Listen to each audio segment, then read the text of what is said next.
ঘরোয়া লিগে run machine জাতীয় দলে ফিরলেই লেগে যায় ব্যর্থতা ট্যাগ। এনামুল বিজয় যেন এক হতাশার নাম। প্রায় ৩ বছর পর টেস্টে ফিরেছেন টাইগার ব্যাটার। ডিপিএল মাতানো বিজয় কি পারবেন সাগরিকায় বিজয় নিশান ওড়াতে? চট্টগ্রাম থেকে হাসান সজীবের পাঠানো রিপোর্টে বিস্তারিত।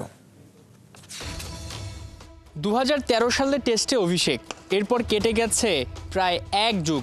এ পুরো সময়টায় এনামুল হক বিজয় কয়টা টেস্ট খেলেছেন জানেন? মাত্র ৫টা। ১০ ইনিংসে তার রান মাত্র ১০০, আর গড় ১০-এর বেশি নয়। এমন পারফরমেন্সে কি করে তিনি চট্টগ্রাম টেস্টে ডাক পান, প্রশ্ন উঠতেই পারে। হঠাৎ করেই জাতীয় দলে এনামুল হক বিজয়। জাকির হাসানের জায়গায় চট্টগ্রাম টেস্টে জায়গা পেয়েছেন এই ডানহাতি ব্যাটার। সবশেষ প্রায় ৩ বছর আগে ন্যাশনাল জার্সিতে সাদা পোশাকে খেলেছেন তিনি। সেই ম্যাচে ক্যারিবিয়ানদের বিপক্ষে এক ইনিংসে ২৩ তো আরেক ইনিংসে ৪ রান করেন বিজয়। এমন পারফরমেন্সে কাটা পড়েন টাইগার ব্যাটার। অবশ্য জাতীয় দলে ধারাবাহিক না হলেও ঘরোয়া লিগে দুর্দান্ত বিজয়। ফার্স্ট ক্লাস ক্রিকেটে ১২৬ ম্যাচে প্রায় ৯,০০০ রানের মালিক তিনি। তাতে রয়েছে ২১৬ রানের সর্বোচ্চ ইনিংস খেলার রেকর্ড, ২৪টা সেঞ্চুরির সঙ্গে ৪৯টা 50। বাংলাদেশি ব্যাটার হিসেবে এমন পারফরম্যান্স নিঃসন্দেহে প্রশংসার দাবিদার।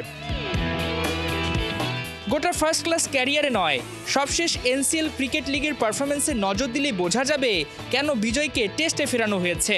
১৩ ইনিংসে প্রায় ৫৪ গড়ে ৭০০ রান বিজয়ের অ্যাকাউন্টে। জাতীয় লিগের সবশেষ মৌসুমে সেকেন্ড হাইয়েস্ট রান গেটার ছিলেন এই টাইগার ব্যাটার। অর্থাৎ চট্টগ্রাম টেস্টে হুট করে যে বিজয়কে ডাকা হয়েছে, বিষয়টা কিন্তু তা নয়।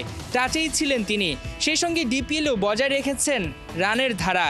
এখন অবধি টপ রান গেটারও তিনি। অর্থাৎ ফর্ম নিয়ে সন্দেহ করার মতো কিছু নাই। তবে চ্যালেঞ্জ একটাই, রঙিন জার্সি থেকে লাল বলে মানিয়ে নেয়াটাই। ঘরোয়া লিগে তিনি রান মেশিন। জাতীয় দলে ফিরতেই তার নামের সঙ্গে যুক্ত হয় ব্যর্থতার ট্যাগ, অধারাবাহিক। এনামুল হক বিজয় এবার বিজয় করতে চান নির্বাচকদের মন।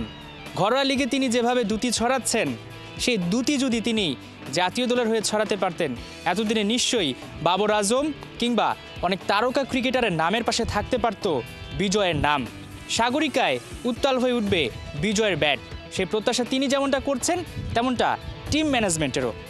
হাসান সজীব, ৭১, চট্টগ্রাম।